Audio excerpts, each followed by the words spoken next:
प्रणाम जी। बोलिए श्री प्राणनाथ प्यारे की जय। बोलिए श्री सतगुरु महाराज की। धाम के धनी आप सब। प्रणाम जी सुदसा जी। हम प्रणाम जी। सुन रहे हैं बड़े महाराज जी श्री राम रतन दास जी की मेहर से, उनकी कृपा से, उनकी प्रेरणा से, उनकी जीवन यात्रा। और मुझे लगता है कल उनका अंतिम पड़ाव तक हम पहुंच जाएंगे। और आज हम अपनी इस सुंदर बैठक का, जिसमें इतने दिनों से हम आनंद ले रहे हैं, आनंद की मौजों की बहारों की दुनिया में थे, जो मेहर पल पल बरस रही है, उसका आरंभ हम हमारी प्यारी सखी पारुल के सुंदर भाव से करेंगे और फिर अपनी मौजों में आगे बढ़ेंगे। तो पारुल आओ, अपना भाव रखो। प्रणाम जी। प्रणाम जी मम्मी। बोलिए श्री प्राणनाथ प्यारे की जय। बोलिए श्री सतगुरु महाराज की जय। आसरा है दिल को अब तेरी याद का, हाल है ये इस दिल नाशाद का। आसरा है दिल को अब तेरी याद का, हाल है ये इस दिल नाशाद का। आसरा है कदमों में है सर, इबादत दिल में है। कदमों में है सर, इबादत दिल में है। सजदा है ये अर्श की निमाज का। आसरा है दिल को अब तेरी याद का, हाल है ये इस दिल नाशाद का। आसरा है दूरियों को कीजिए नजदीकियां, दूरियों को कीजिए नजदीकियां। मौका दो कोई इश्क के इजहार का। आसरा है दिल को अब तेरी याद का, हाल है ये इस दिल नाशाद का। आसरा है रूबरू की तो है लज्जत और ही, रूबरू की तो है लज्जत और ही, और है अंदाज मेरे राज का। आसरा है देखिए सुनिए दिलों की दास्तां, देखिए सुनिए दिलों की दास्तां।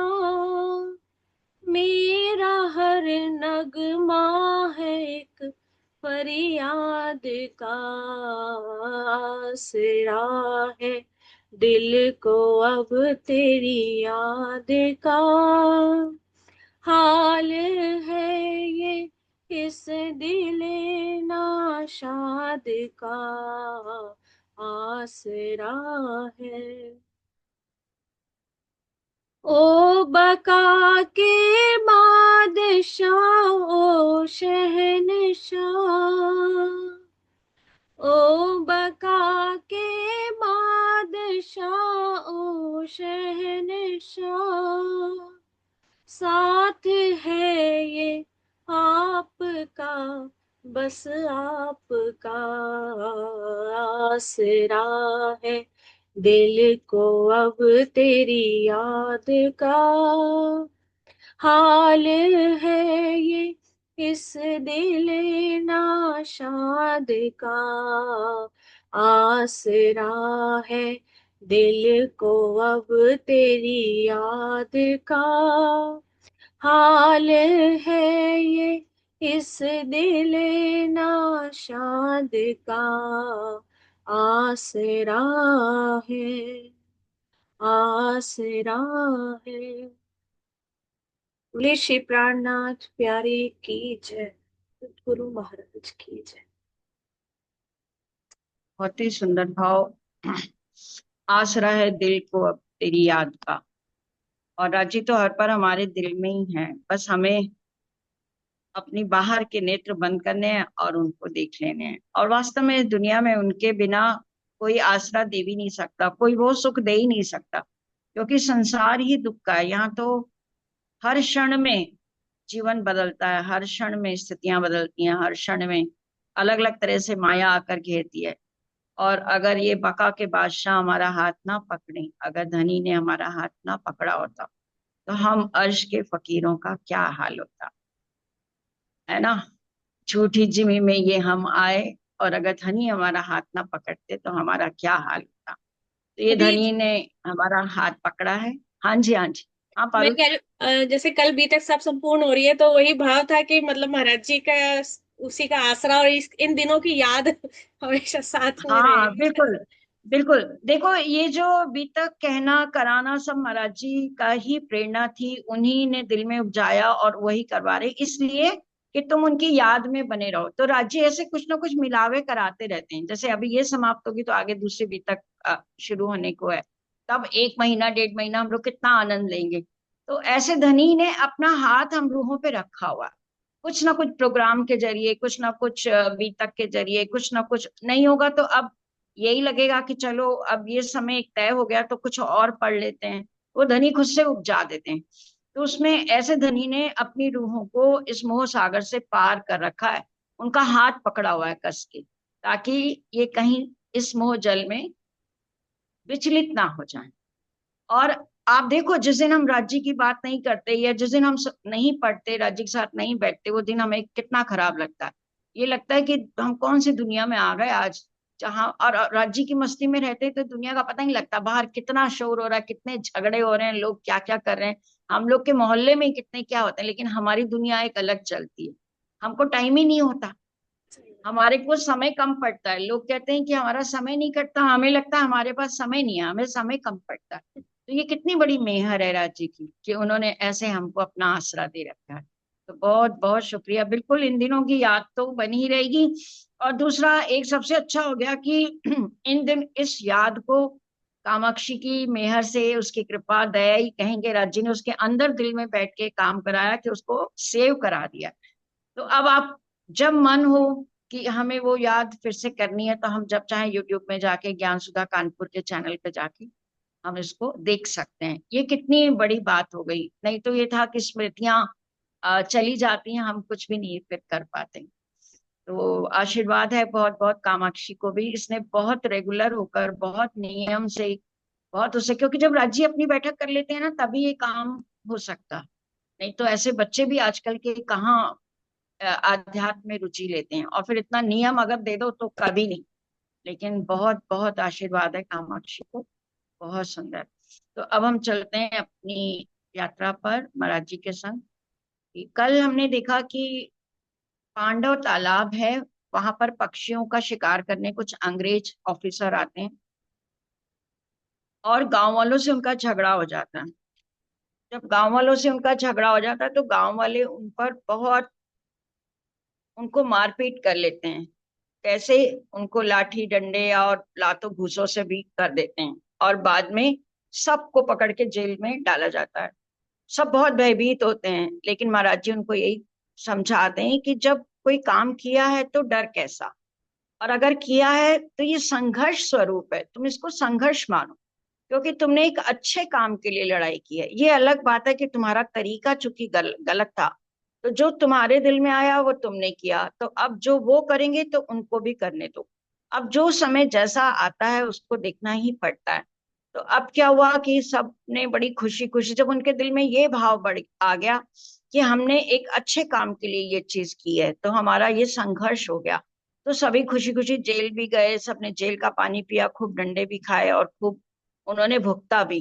तो अब जब सबको जमानत हुई, बहुत दिन बाद ये लोग छूट छाट के आए, तो मुकदमा चला। तो जड़ौदा गांव में ही कचहरी बना दी गई। जो ऑफिसर हाकिम वहां लगाया गया था बहुत सख्त था।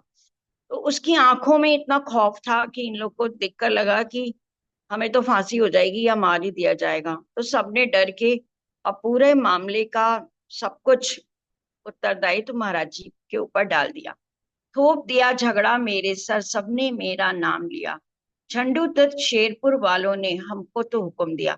और ये कह दिया वहां अदालत में कि एक शेरपुर में झंडू दत्त शर्मा है, उन्होंने हमें हुक्म दिया था, उन्होंने कहा था वैसा हमने किया।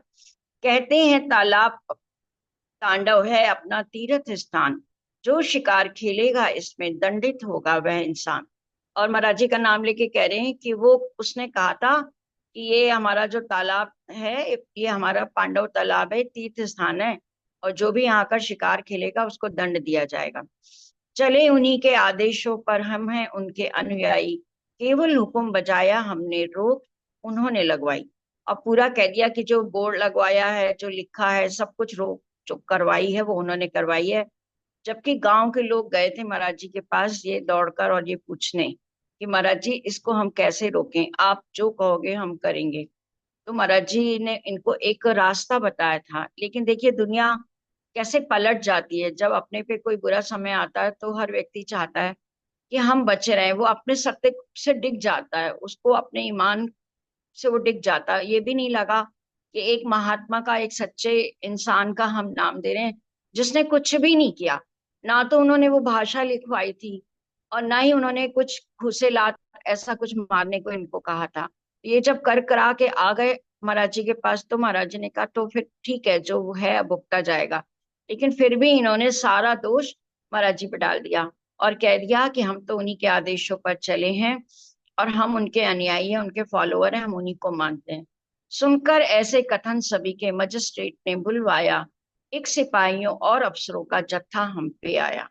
जब उसने मजिस्ट्रेट ने ऐसी बात सुनी, तो अपने सिपाही और एक जत्था पूरा अफसरों का, जत्था यानी समूह, महाराज जी के पास भेजा।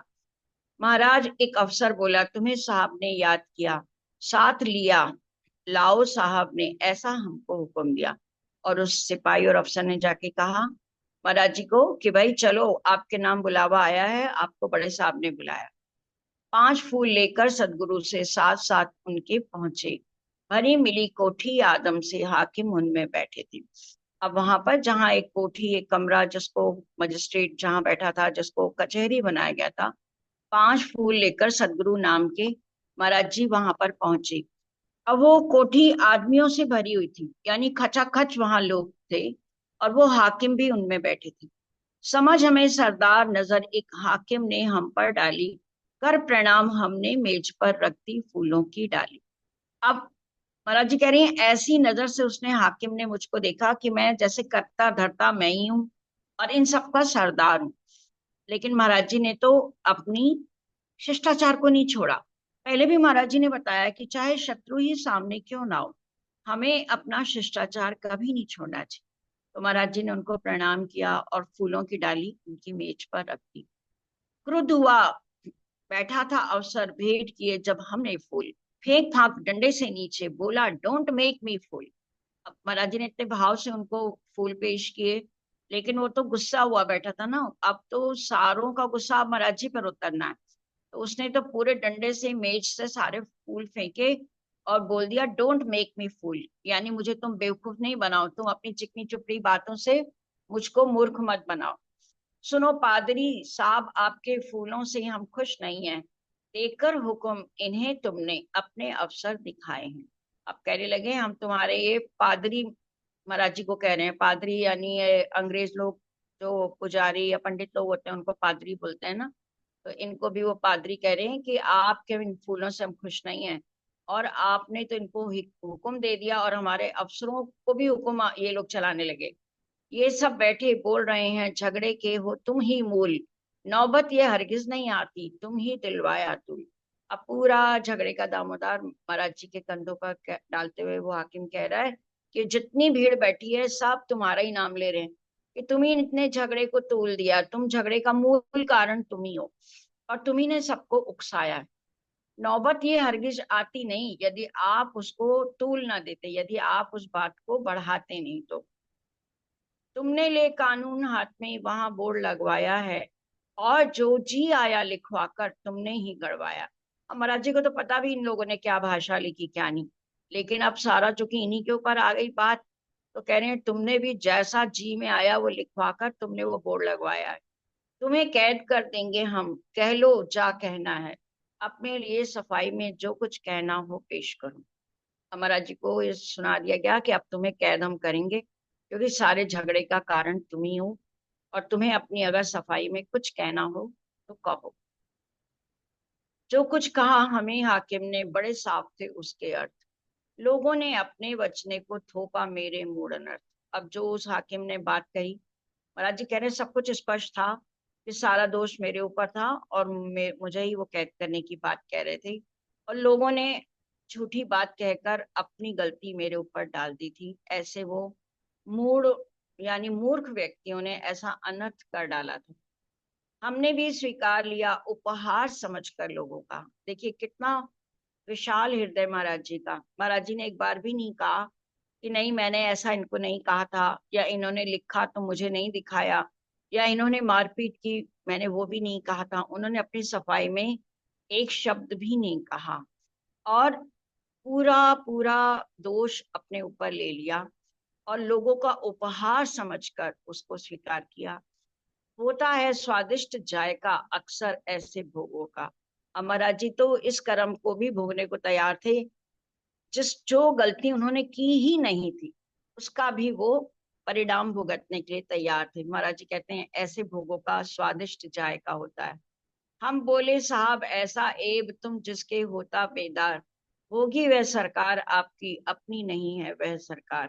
कहने लगे महाराज जी कि भाई आपकी नजर में तो वो ऐब है, पूरी बात थी, और लेकिन आपकी तो सरकार है और लेकिन मेरी सरकार ऐसी नहीं है। आपने तो पहले एक गलती की, आप शिकार करना एक बुरी बात है हमारी नजर में। तो आपने अपना शौक किया, हमारी नजर में वो सही नहीं था। तो आप जैसे अपनी रक्षा करते हो अफसरों की, ऐसे मैं भी अपने लोगों की रक्षा कर रहा हूँ। हम नौकर हैं बड़े साहब क्यों कह रहे हैं, आप तो सरकारी नौकर हो, अब सरकार का हुक्म बजा रहे हो, और हम तो बड़े साहब यानी परमात्मा के नौकर हैं, हम भी रखते हैं अख्तियार और हमें भी अधिकार है कि हमें भी परमात्मा की सृष्टि को बचाने का, उन पक्षियों को बचाने का हमारा भी अधिकार है, एक मौलिक हमारा अधिकार है।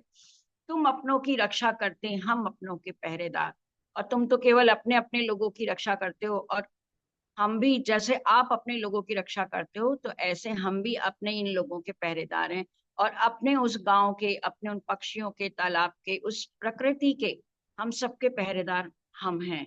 अपना पार्ट अदा करते तुम, अपना हमने कर डाला। कहने लगे आपने अपना काम किया, अपना पार्ट किया, और हमने अपना अदा किया।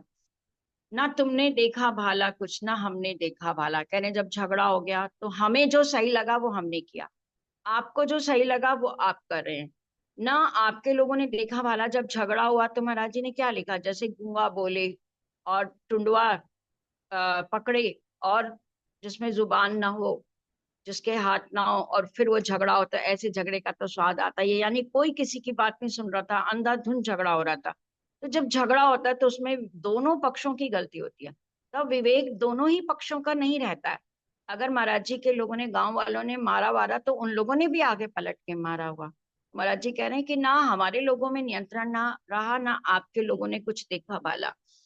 हमने तो डांटे तेरे, तेरे ने मेरे मार दिए। महाराज जी कह रहे हैं हमने तो केवल आपको डांट डूट के और भगाया ही था, लेकिन आपने तो कितना मारा हमारे लोगों को, जुल्म किया उन मासूमों पर, मौत के घाट उतार दिए, और कितने लोगों को पकड़ के मारा डंडों से और मौत के घाट भी उतर गए। आपने तो कितना बड़ा जुल्म किया। भय दिखा रहे हो हमको, जेल तुम्हें भिजवा देंगे, हमने जैसे यहाँ किया सो भजन वहां भी कर लेंगे। और बड़े निर्भीकता से महाराज जी ने कहा, तुम मुझे क्या डर दिखा रहे हो कि मुझे जेल भिजवा दोगे, तुम मुझे जेल का डर दिखा रहे हो।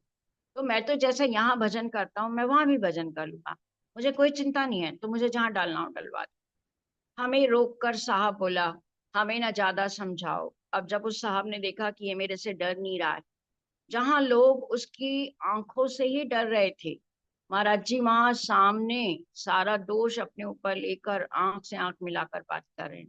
तो जहां वो साहब भी समझ गया कि ये ऐसे डरने वालों में से नहीं है, तो उन्होंने बीच में ही उनको रोका और कहा कि आप जो है ना हमें ज्यादा समझाओ मत, जामीन अगर आपका कोई हो तो उसे बुला लाओ। और ये कहा कि आपका कोई जमानतदार हो जो आपकी जमानत ले, क्योंकि जमानत पे ही छोड़ा जा रहा था ना सबको, तो कोई जमानत आपको लेने वाला हो तो उसे बुला लाओ। महाराज जी कहते हैं हम ही हैं अपने जामीन, बस आप जमानत है अपनी। महाराज जी कहते हैं मेरा कोई जमानतदार नहीं है, मैं अपनी जमानत खुद लेता हूँ, मैं खुद ही अपना जामीन, मैं खुद ही हूँ। उन्हें छेड़कर उसने हमको शुरू करा दी बक अपनी। और महाराज जी कह रहे हैं उसने दोबारा मुझे छेड़ दिया और मेरी बक बक शुरू हो गई, और मैंने जो मन में आया कहना शुरू किया। फौरन सूरज भग लगा एक खास जड़ौदे का वासी, बोला मैं जामिन हूं इनका, और जमानत लिखवा दी। जब सबने, सब देखो चुपचाप बैठे रहे, लेकिन एक सूरज भग था जो जड़ौदे का खास रहने वाला था, वो दौड़कर आया आगे और कहा उसने, मैं इनकी जमानत लेता हूँ, मैं इनका जामिन हूँ। और अपनी उसने जमानत लिखवा दी। इस प्रकार अपनी हुई उस अफसर से भेंट कर आए अंग्रेज को भली तरह हम चेत। महाराज जी कहते हैं इस तरह मेरी जमानत हुई, मैं भी छूटा, और लेकिन मैं उस अफसर को अच्छी तरह चेत आया, अपनी अच्छी तरह मैं बता आया कि जो तुमने किया और हमने किया गलती दोनों पक्ष की थी, ना तुम लोगों ने देखा वाला ना हमने देखा वाला। तो इसलिए महाराज जी ने अपनी बात वहां पर कह दी। तो ऐसे ही है कि कोई भी ऐसी स्थिति आए तो हम अगर सही हैं तो हमें अपनी बात कहनी है।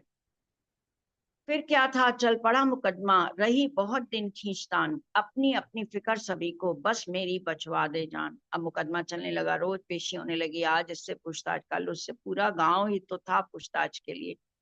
अब सबको ये फिक्र थी बस कोई हमारी जान बच जाए, बस हमारी कोई मेरी जान बचवा दे। किस प्रकार से है ये तीरथ था सबूत हमको देना, इसका कार हम ही पर था, बस अपनी अपनी जना जना। अब यहाँ पर ये इन्होंने कह दिया था कि ये पांडव तालाब एक तीर्थ स्थान है, और यहाँ पक्षियों को इसलिए नहीं मारने देते कि ये तीर्थ स्थान है, पूजा का स्थान है। अब इनको मुकदमा हो गया तो ये साबित करने था कि ये पांडव जो जगह तालाब की है ये तीर्थ स्थान है, और इसको सबूत इकट्ठे करने का काम भी महाराज जी के ऊपर ही डाल दिया। आई अमावस जब भादों की, पांडे वाले के तट पर मेले की एक योजना गादी गई वहां उस पर। तो सबने मिलकर सोचा कि अब एक मेला भंडारा तो कुछ यहाँ करना पड़ेगा, क्योंकि जो तीर्थ होता है तो वहां पर तो लोग आते हैं, लोग स्नान करने आते हैं, पूजा पाठ करने आते हैं, और भक्ति का तो एक वहां पर लोगों का समूह होता है। तो सबने सोचा कि अब जब भादों की अमावस आएगी तो इस पांडे वाले तट पर एक मेला लगाते हैं। बाई थी शेरपुर की, गेंदी देवी था एक नाम। तो एक शेरपुर की महिला सुंदर साथी जिसका नाम गेंदी देवी था, ध्वजा हाथ में ली देवी ने, घबराते थे पुरुष तमाम। अब लोग तो जो पुरुष थे वो पीछे हट रहे हैं, बल्कि वो घबरा रहे हैं, क्योंकि अब तीर्थ उसको प्रूव करना है, तो आज तक तो वो तीर्थ था नहीं। तो पुरुष लोग घबरा रहे थे कि मेला भी लगाने में, लेकिन उस लेडी ने आगे आई, वो उसने और पूरी ध्वजा थामी, सनातन धर्म की पूरी ध्वजा थामी, और महाराज जी को भी आश्वस्त किया कि नहीं, हम मैं करूंगी ऐसा, और खुद आगे लगी। ध्वजा सनातन की देकर कर दी गादी के आगे, कीर्तन होता गया वहां तक। अब उसने वहां पर एक झंडा गाड़ा सतगुरु के नाम का, और कीर्तन और वो सब शुरू कर दिया, संगत आने लगी, और ध्वजा उसने सनातन की वहां पर गाड़ दी। नर नारी सब आने लगे साथ। आलम जुड़ा बहुत नहाने को, उस तालाब पे इतने लोग नहाने को आ गए, और कई दुकानें भी लग गईं। खेल तमाशे दंगल आदि, एक इच्छा अच्छी सी रौनक थी। खेल होने लगे, तमाशे होने लगे, जैसे हम देखते हैं कहीं मेला लगा होता है कहीं तीर्थ स्थानों पर, तो कैसे गुब्बारे वाले, खिलौने वाले, और कैसे झूले वाले, बच्चों के लिए कितनी सुंदर सुंदर चीजें वहां पर, चाट पकौड़ी सब, दंगल सब लग जाते हैं। तो एक वैसी ही अच्छी सी रौनक से वहां पर ये सब मेला भर गया। आए देखने अफसर तक भी बड़ी जांच की उन सब ने, अब सारे अफसर भी जांच पर आए कि भाई कैसे ये तीर्थ है, देखें। और उन्होंने बहुत कड़ी तरीके से जांच की। सालाना भरता है ये तो बतलाया यह सभी ने, और सबने ये बतलाया कि ये जो मेला है सालाना भरता है, यानी वर्ष में एक बार यहाँ पर मेला ये लगता है। कुआं भी एक खुदा वहां पर पानी पीने की खातिर, सब प्रमाण मिल गए वहां पर, पड़ा मानना ही आखिर।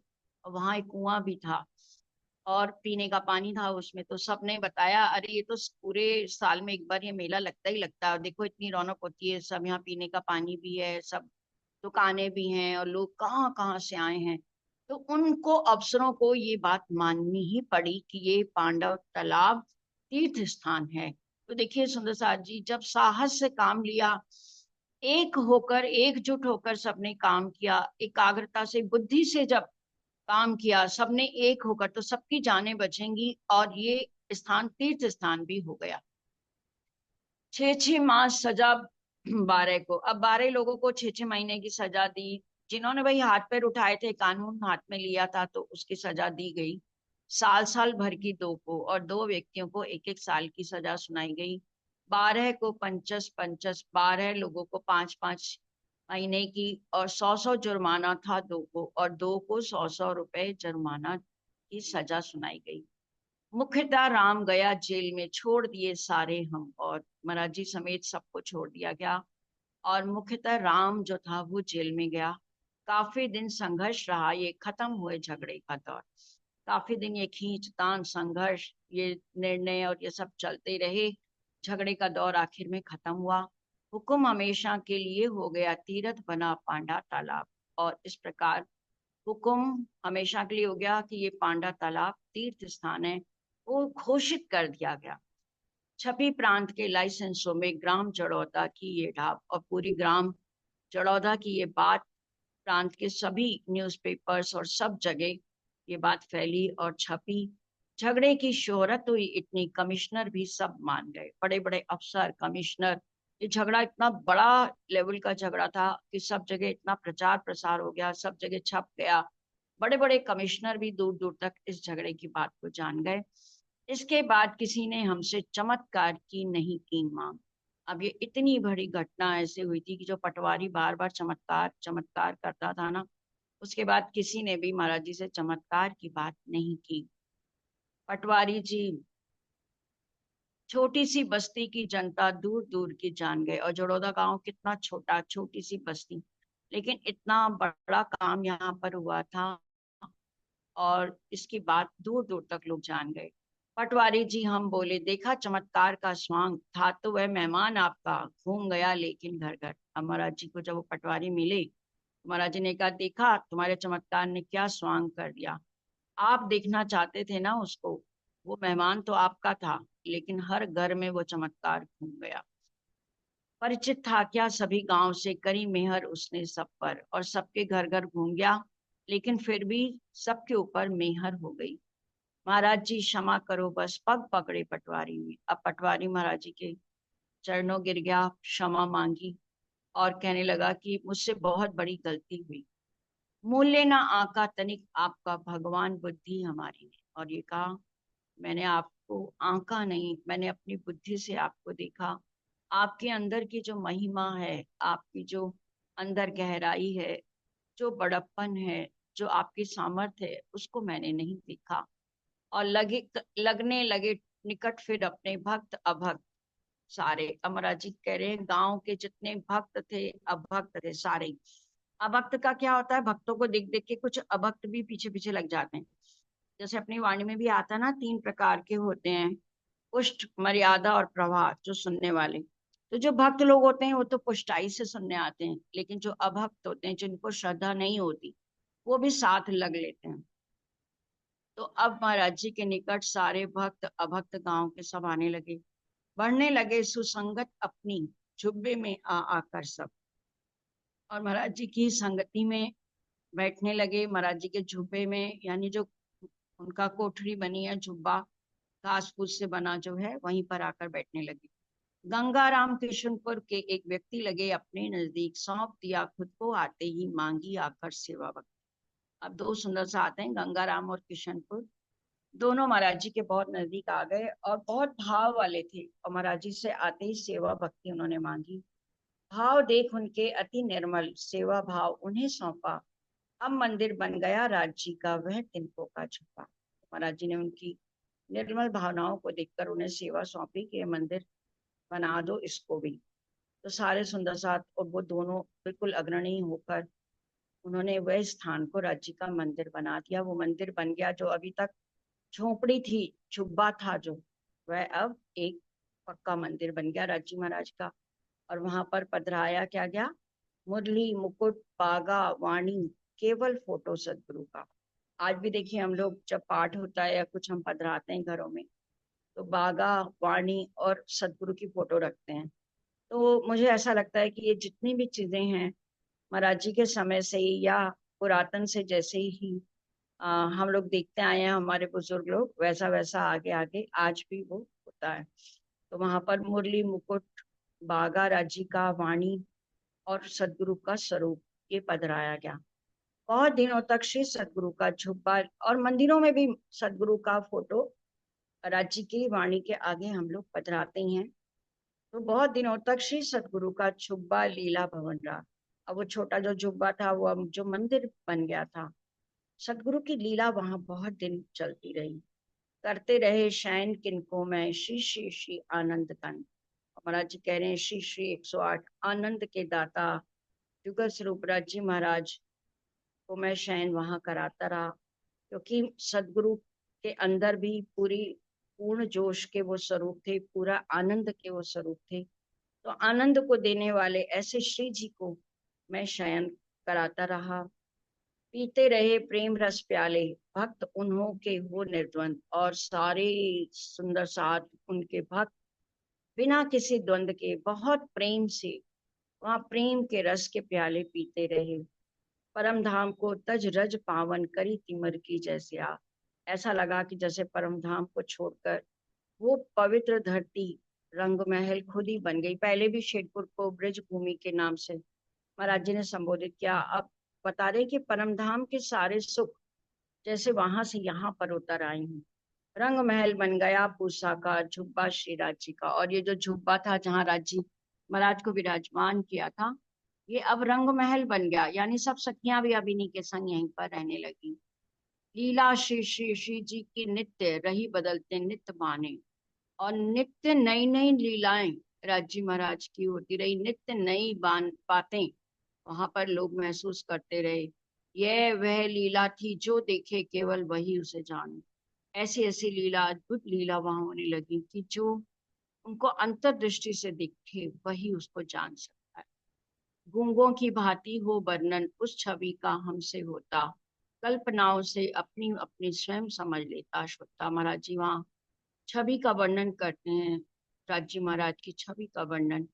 तो वो कहते हैं कि अंदर से तो मैं नहीं बोलता था, गूंगा का मतलब मेरा मुख नहीं बोलता था, लेकिन अंदर जैसा धनी वर्णन कराते थे करता था, और श्रोता भी अपनी अपनी कल्पना से समझ लेते थे। जैसे अभी भी चर्चा होती है तो जब होता है कि घुंघराले के शैंधनी के सर पे पाग है, सुंदर नासिका है, ऐसे श्रवण है, ऐसे नैनों के सुख हैं, चंचल चतुर चपल नेत्र हैं, भौएं हैं, निर्मल नासिका, सुंदर अधुर हरवटी उस पर बिंदा, जब ऐसे कोई चर्चा करके बताता है ना, तो सब आंखें बंद करके अपनी अपनी जो कल्पना है, अपनी अपनी जितनी राजी ने अंकुर दिया है, अपनी अपनी जितना बल वो देते हैं, हर सुंदर साथ उसको उस रूप में देख पाता है।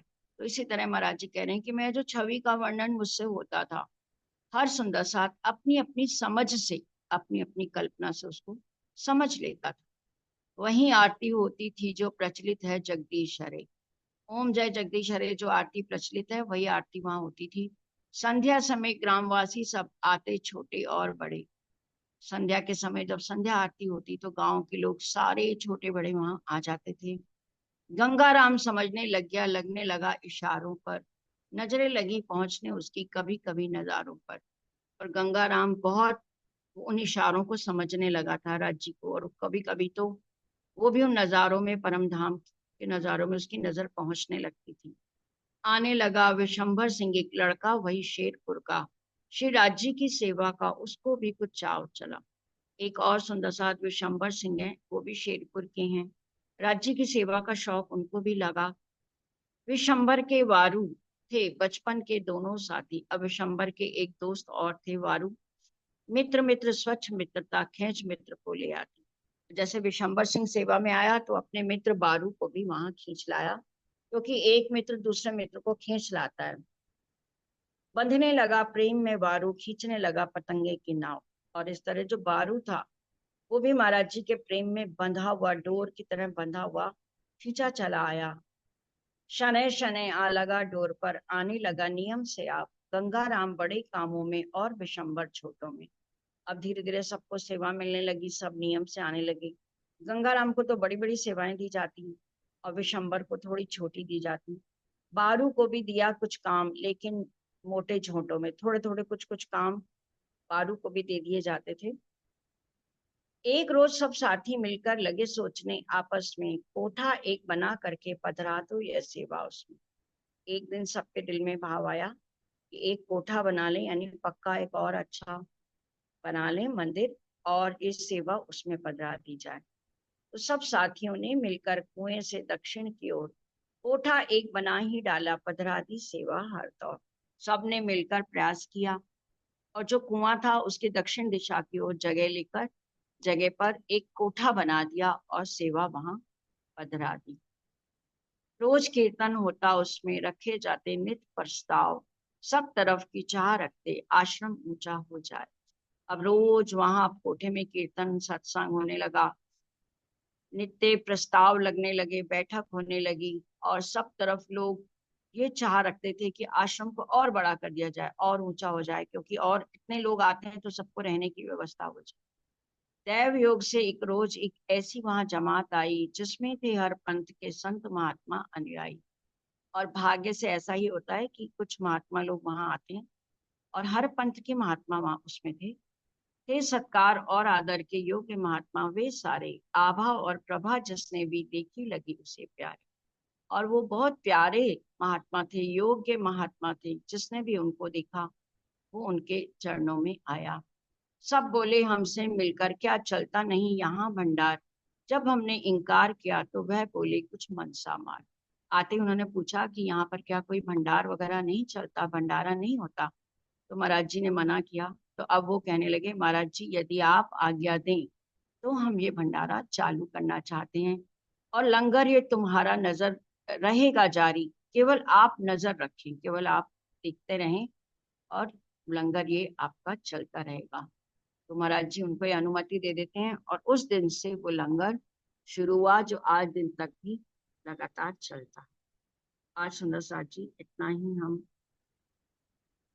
देखें, इतनी ही सेवा स्वीकार कीजिए। आगे की भी तक चर्चा हम कल देखेंगे, कल सुनेंगे महाराज जी का मुखारबिंद से।